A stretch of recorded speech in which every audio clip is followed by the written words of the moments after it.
सारी अतीतर शिक्षार वंचित नारीर से लाजरूप आज नहीं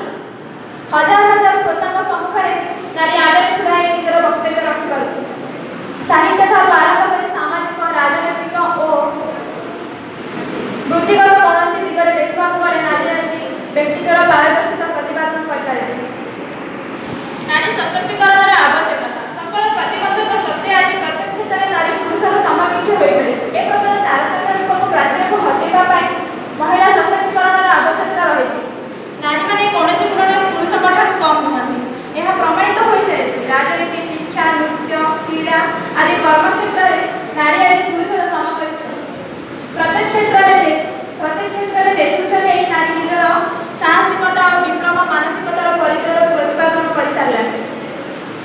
नारी हेले पाठ ए देश जीव आगे समस्त जाने ना आम ये नारी हेले पाठ